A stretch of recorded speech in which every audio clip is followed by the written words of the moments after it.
Welcome. I want to talk about what special education is and how someone can have a podcast about it. Hello.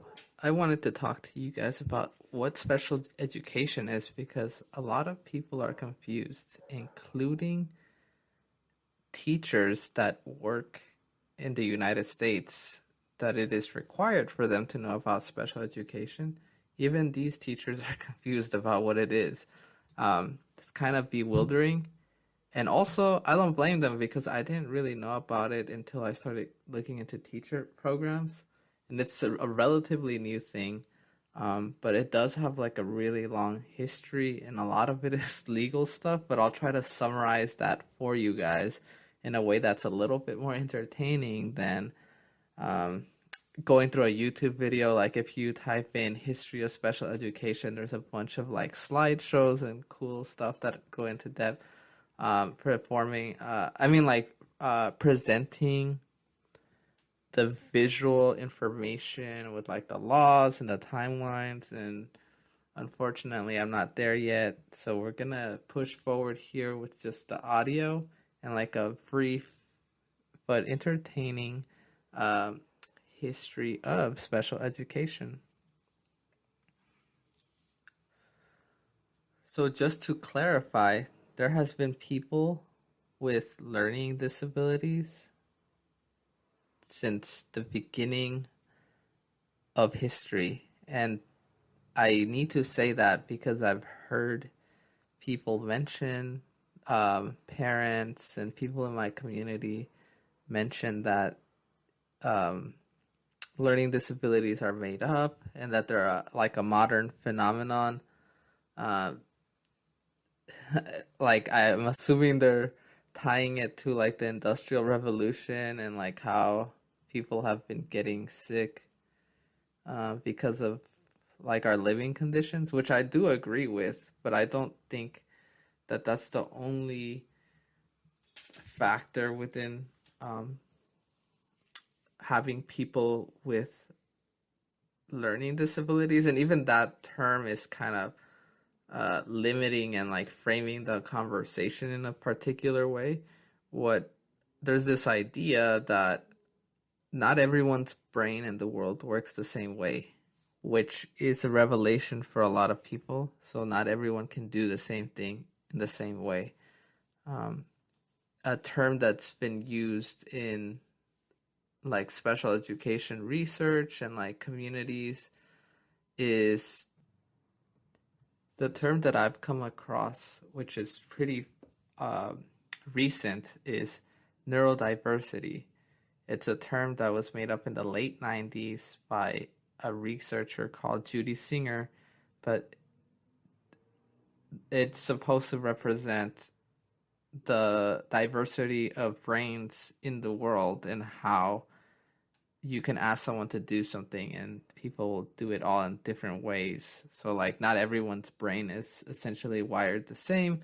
We start to figure out that we have certain tendencies and different people have different tendencies and think about the world in different ways, uh, regardless of culture and despite culture.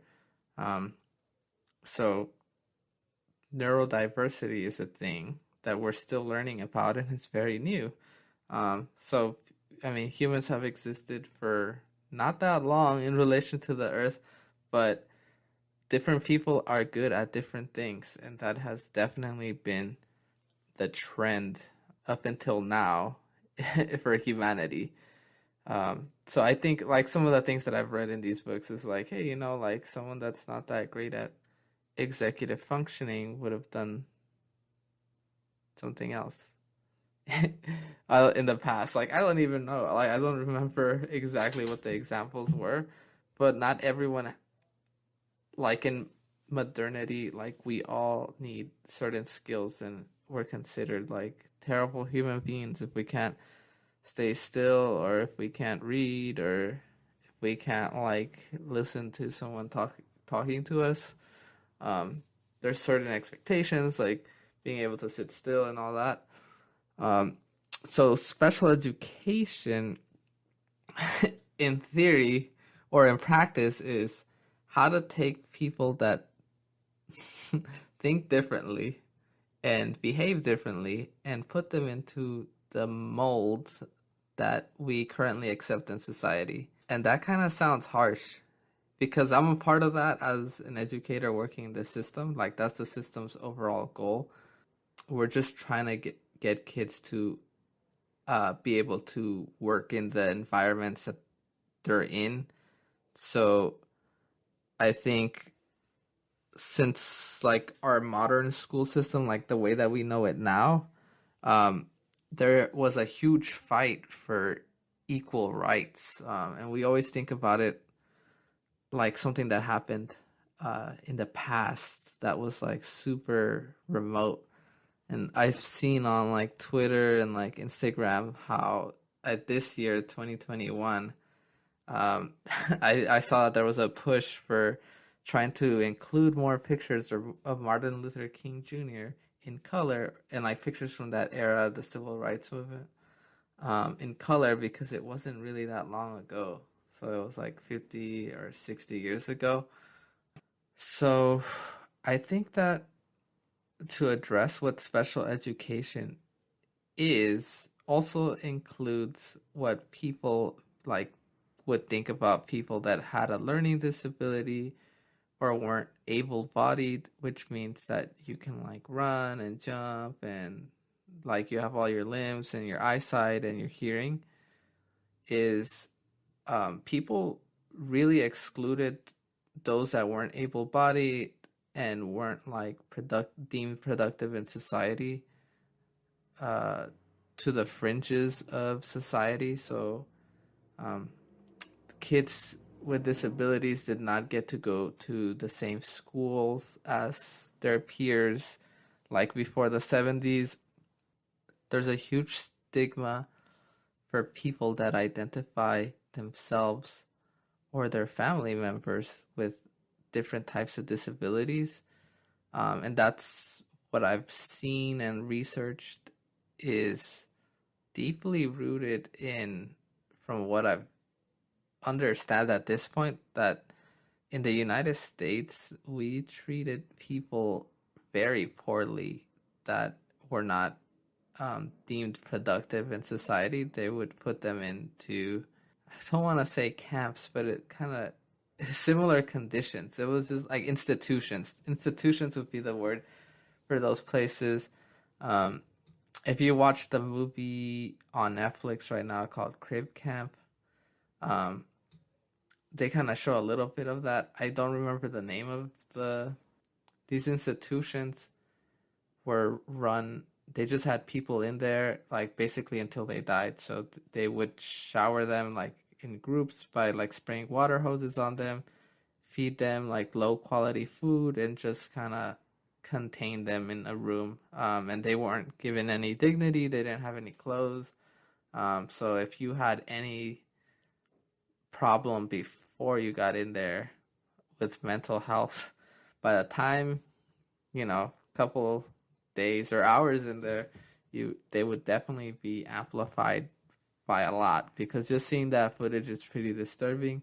I've seen it on YouTube before, um, but it's kind of contained in that movie Crib Camp, which details some of the fight for inclusion in schools. And the way that special education is implemented into schools at this moment is that students with learning disabilities and physical disabilities are to be included in the general education curriculum, which means most likely, if you're listening to this, like the school that you went to now in modern day times has students with disabilities attending the same classes as general education students. There's no longer like a huge um, separation. Like I remember in my schooling, there would be kids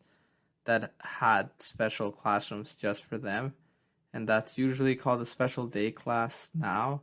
And the students that are eligible for that have a moderate to severe learning disability, and it's deemed that they will benefit most from being from in that space. But to get to this point, it's a not that long history, but it's kind of tumultuous. Like during the 70s, if you had a learning disability, um, you were not allowed to go to the same school as your peers. Um, Many times you were denied access to just attending a school, especially if you had a physical disability. Um, yeah, you were not allowed to go into the school, so you would sit at home and do whatever your parents told you to do. So the first legislation in 1975, and we still use the same term. It's called Section 504 today. Like that's what the part about.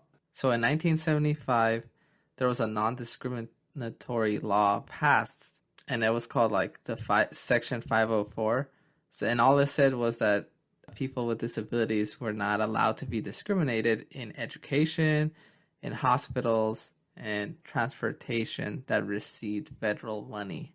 It wasn't like it was like sort of happy, like it passed, but not a lot of there was no like there was no enforcement to it. Um, they were always like at the verge of getting vetoed. The funding for that type of stuff was always like super low. But I think in the movie that I mentioned, Crip Camp on Netflix, which you should watch as a supplement to this podcast, uh, is it kind of mentions like the fight for uh, during Vietnam. That was the time in the 70s. So the returning veterans, a lot of them returned disabled. And that's a super interesting idea that disability rights is super important for everyone to fight for, because it's like the only like ism that you can suddenly find yourself in the marginalized group. So like for racism, like you don't wake up another race, or for disability, you can find yourself to be disabled, physically impaired in a moment's notice, and it changes your whole life.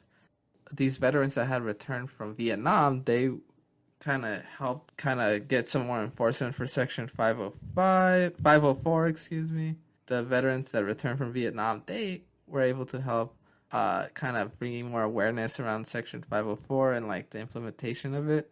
And kind of like the big thing that when I went to school for special education, they talked about was the 1990 American with Disabilities Act.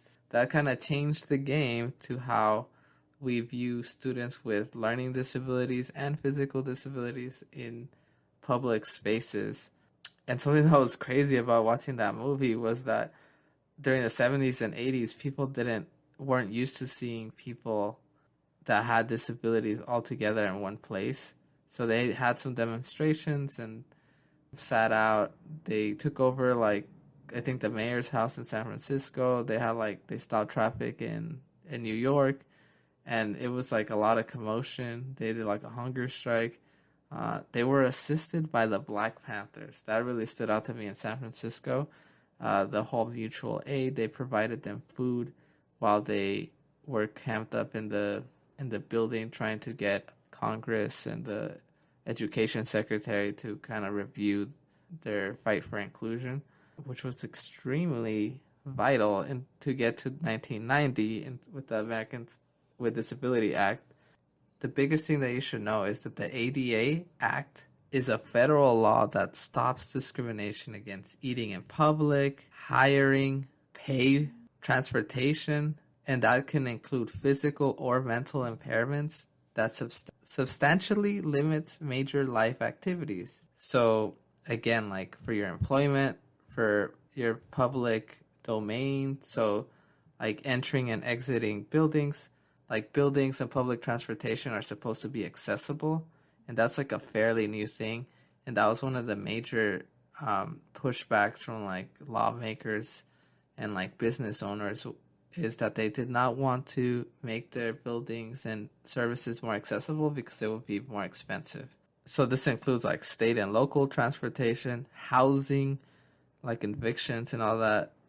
Um, so the ADA in 1990 kind of changed the rules in how students with disabilities are included into public education. Um, as a result, I have a job as a special education teacher. So my job is to work with students that have different learning disabilities. Um, and one way that that is kind of determined is through academic testing and like social emotional testing and um, like very basic physicals um, with the student and with their families. So at times,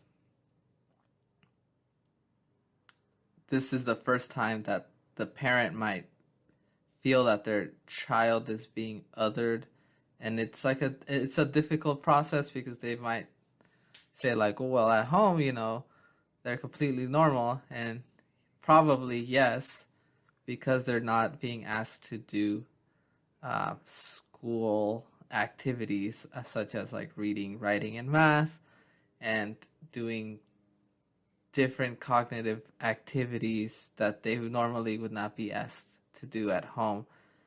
So that's very difficult for the parents and for the students to kind of accept. But usually, what is kind of like the red flag for the school to try to figure out if they should support a student or not more is whether or not they're doing well academically. So people that do well academically are never considered for an IEP, even if they have a doctor's note that says that they have ADHD or autism or whatever. Usually they're like the very end of the list for schools to support them academically because they're already doing well. And those people do exist. I know a lot of people that feel that students with disabilities can't do well in school. Um, but that's kind of my job to kind of help them, the teachers and the students, to both do well in their roles. Um, but common like eligibilities that we see for IEPs, which are individual education plans made for students with learning disabilities, are the first one that a lot of people get confused with is the eligibility of specific learning disability. So this could fall under like processing visual or auditory information. So it's not like a diagnosis, doesn't change anyone's life magically. It's just like you have trouble processing information that you hear, you have problems processing information that you see. So like that's like a big one. Another eligibility is other health impairment. So this can be something that prevents students from performing academically. So usually this comes down to like attention problems and other mental health issues as well. Um, and it's pretty complicated, and it's not necessarily my expertise to talk about the eligibility. And it's kind of just like a label to kind of put on the kids so we can start giving them additional supports. Because each kid, even though they might have the same eligibility, are not going to benefit from the same accommodations always, or you can't work with them in the same exact way just because they have the same eligibility. And then the third one that people like love to talk about how they really know a lot about this topic is autism.